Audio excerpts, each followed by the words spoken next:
சுமந்தவளை சுமந்திடுவோம், சுமந்தவளுக்கு சுமையாயில்லாமல் கண்களின் இமையாயிருந்து சுகம் தருவோம். என் அன்பு உறவுகளுக்கு வணக்கம்.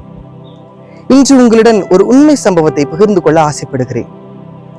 ஒரு தாயார் தன் மகனுடைய படிப்பிற்காக தன்னிடமிருந்த அனைத்து பணத்தையும் செலவழித்து அந்த மகனை படிக்க வைக்கிறார். அந்த மகனும் நன்றாக படித்து வெளிநாட்டிற்கு வேலைக்கு செல்கிறான்.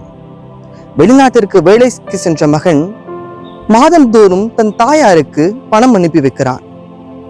ஆனால் அந்த பணம் தன் தாயாருக்கு மகிழ்ச்சியை தரவில்லை. மாறாக தன்னுடைய மகனுடைய உடனிருப்புக்காக ஏங்குகிறார். அந்த ஏக்கம் அந்த தாயாரை மரணப்படுக்கைக்கு இட்டு செல்கிறது.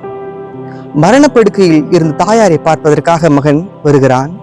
அப்பொழுது இந்த தாயார் மரணப்படுக்கையில் இருக்கிறார். அந்த மகன் தன் தாயாரை பார்த்து கேட்டதாக, அம்மா, உங்களுக்காக நான் எல்லாமே பண்ணேம்மா, இன்னும் என்கிட்ட அளவுக்கு மிகுதியான பணம் இருக்கு, என்ன வேணும்னு கேளுங்கம்மா, நான் பண்றேம்மா அப்படின்னு அந்த மகன் தன் தாயாரை பார்த்து கேட்கிறான். அந்த தாயார் தன் கண்களில் கண்ணீரோடு அந்த மகனை பார்த்து கூறியதாக, உனக்கு எல்லாத்தையும் சொல்லி கொடுத்தனா அன்பின் மகத்துவத்தை சொல்லி கொடுக்க மறந்துட்டேனேப்பா, எனக்காக ஒண்ணு பண்ணுவியா அப்படின்னு அந்த தாயார் தன் மகனை பார்த்து கேட்கிறார். அந்த மகனும் கண்டிப்பா நான் பண்றேம்மா.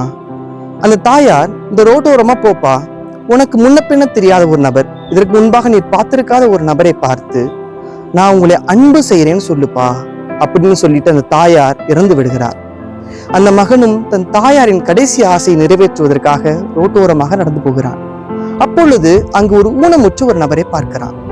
அப்பொழுது அந்த நபரை பார்த்து அந்த மகன் பணம் கொடுக்கவில்லை, பொருள் கொடுக்கவில்லை, மாறாக அந்த நபரை பார்த்து நான் உங்களை அன்பு செய்யறேன்னு சொல்றான்.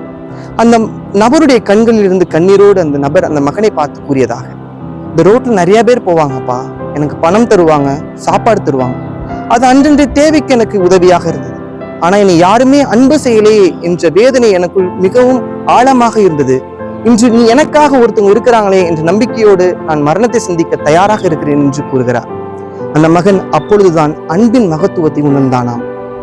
தனக்கு கிடைக்காத பலவும் தன் பிள்ளைகளுக்கு கிடைக்க என்ன வழி என்று இன்றைக்கும் யோசிக்க மறந்ததில்லை நம் பெற்றோர்கள். அன்பார்ந்தவர்களே, நாம் பெற்றோர்களை நேசிப்போம். பெற்றோர்கள் நம்மை எவ்வாறு நேசிக்கிறார்களோ நாமும் பிறரை நேசிப்போம். நன்றி.